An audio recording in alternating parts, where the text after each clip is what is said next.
श्रीमन नारायण। श्रीमन नारायण। मेरा एक प्रश्न था कि जो कैलेंडर होता है वो कब से और कैसे लागू किया गया? कैलेंडर। जी। तो आपको क्या लगता है कैलेंडर कब से शुरुआत इसकी हुई होगी? इसका काफ़ी समय हो गया होगा, क्योंकि अभी देखा जाए तो 2025 चल रहा है। चलिए, आम तौर पे जो हमारे ये विद्यार्थी स्टूडेंट हैं जैसे आप लोग हैं, जी बहुत भ्रामक स्थिति में चलते हैं, ठीक है, जी कि ये पंचांग क्या है, ये कैलेंडर क्या है, ये हिंदू पंचांग क्या है, जो भी तमाम प्रकार के जाते हैं।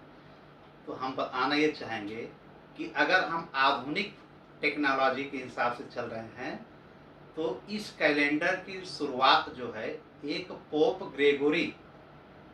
ग्रेगोरी नामक एक ईसाई दार्शनिक, वैचारिक और वैज्ञानिक माने गए हैं।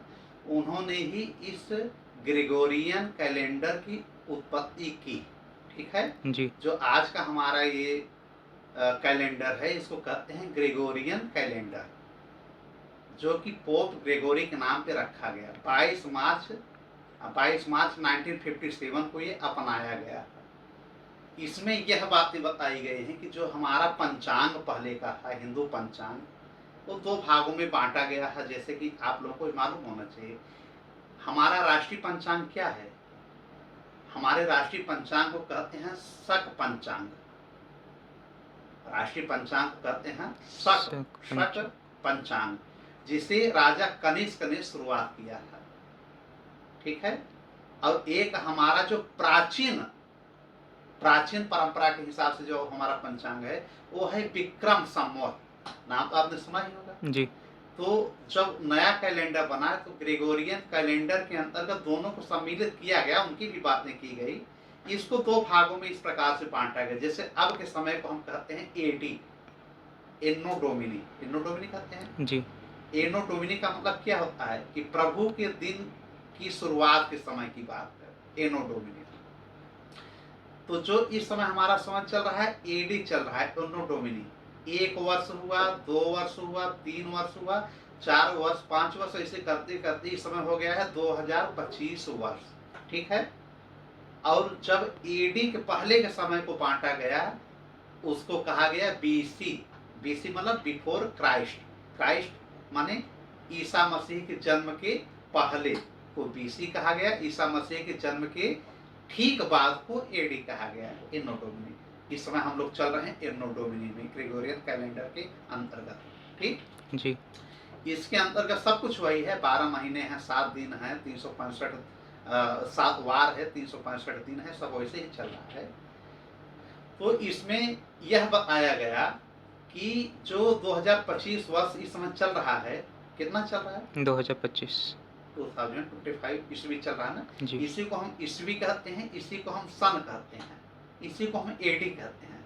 तो ये जो 2025 है, अगर इसमें हम 78 माइनस कर देंगे, 78 माइनस कर देंगे तो हमारा राष्ट्रीय पंचांग शक संवत निकल जाएगा। माइनस करिए, 2025 में 78 हम माइनस करते हैं तो हमें लगता है 1947 आ रहा है, 1947 ना। तो इसका मतलब हमारा जो राष्ट्रीय पंचांग कह रहा है कि हमारा जो समय है इस समय 1947 शक संवत है। लेकिन हमारा ग्रेगोरियन कैलेंडर कह रहा है कि हम 2025 ईस्वी में हैं, लेकिन हमको उसको भी जानना चाहिए जो हमारा प्राचीन कैलेंडर है।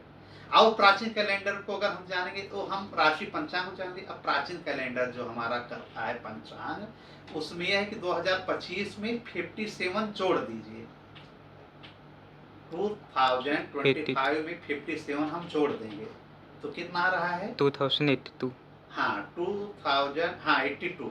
इसका मतलब हमारा जो विक्रम संवत है इस समय कितना है? 2082।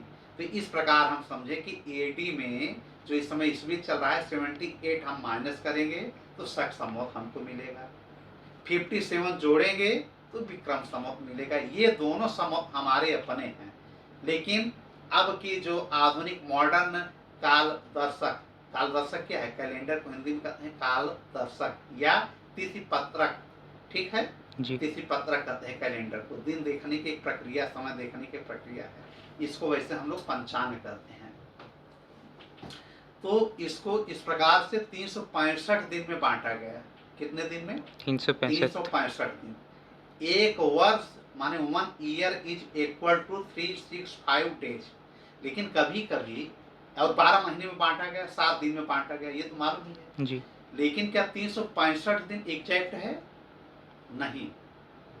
एक वर्ष में 365 दिन, ठीक है, 5 घंटे 49 मिनट और 12 सेकेंड होता है। ठीक। जी। इसी प्रकार से अगर 4 वर्ष इसको हम जोड़ेंगे तो 365 दिन, 5 घंटे 49 मिनट और 12 सेकेंड अगर जोड़ते जाएंगे तो 4 वर्ष में एक दिन एक्स्ट्रा निकल जाएगा, 24 आवर्स एक्स्ट्रा निकल जाएगा, 1 डे एक्स्ट्रा निकल जाता है ना? जी। तो उसी को 4 वर्ष में हम एक दिन और जोड़ेंगे तो उसी को हम कहते हैं लीप ईयर। पड़ता है ना लीप ईयर, चौथे वर्ष ही पड़ता है, जिसे हम हिंदी में कहते हैं आधी वर्ष, माने आधी वर्ष, इंग्लिश में लीप ईयर।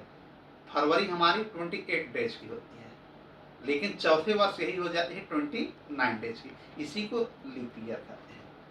ग्रेगोरियन कैलेंडर के अंतर्गत भी एक वर्ष, तो सॉरी, इसको कितने दिनों में बांटा गया है? 1,46,097 दिन, 97 डेज। इतने समय के लिए हमारा ये ग्रेगोरियन पंचांग या ये हिंदू पंचांग इस समय बनाया गया है। कितने दिनों के लिए?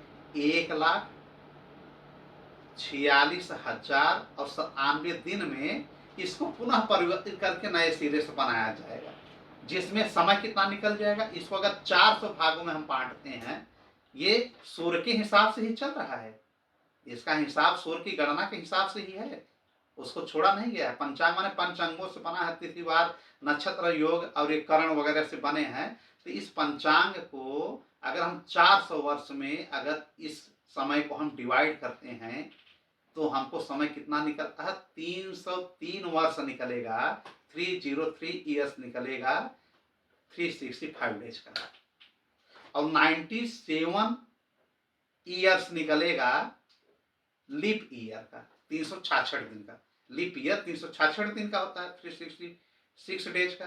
तो लीप ईयर बनता है 97 ईयर्स, ठीक। अब 365 दिन का जो वर्ष होता है वो वर्ष निकलेगा 303 वर्ष, ठीक है। इस प्रकार 303 प्लस 97 कितना होता है? 400 वर्ष। मतलब हमारा जो कैलेंडर बना है अभी 400 वर्षों का बना है, 400 ईयर्स का बना है, जो फिर इसमें आगे चल के इम्प्रूवमेंट होगा। तब तक के लिए हम इस एडी को इसी प्रकार से चल रहे हैं। क्या ये एडी बीसी ये सब शक संवत विक्रम संवत के पहले तिथि वार नक्षत्र ग्रह दशाएं नहीं? बिल्कुल होती है। लाखों करोड़ों वर्ष पहले से नक्षत्र की गणना, ग्रह दशा, कौन शुभ है कौन अशुभ है, ये सब परंपराएं एक पंचांग के हिसाब से ऋषि मुनियों को द्वारा चली आ रही थी, लेकिन बाद में शक संवत, विक्रम संवत, बीसी और एडी के रूप में परिवर्तित हुआ। हिंदी पंचांग के अंतर्गत जो हम लोगों को 12 महीना होता है, पहला महीना होता है चैत्र का, ठीक है, और 12वां आखिरी महीना होता है फागुन का, जो होली हम लोग मनाते हैं। इसी को इस ग्रेगोरियन कैलेंडर के अंतर्गत जनवरी से लेकर के दिसंबर तक बांटा गया है। ग्रेगोरियन कैलेंडर के अंतर्गत 1 जनवरी को हम लोग नया साल मनाते हैं, नव वर्ष, और हमारे हिंदू पंचांग के अंतर्गत हम लोग इसे मनाते हैं चैत्र में, ठीक है। जो फागुन लगता है ठीक उसी समय, उसी के पहले, ठीक है। तो चैत्र पहला महीना होता है हमारा, जिसको हम हिंदू पंचांग के अंतर्गत कहते हैं कि हमारा नव वर्ष चैत में पड़ता है, ठीक।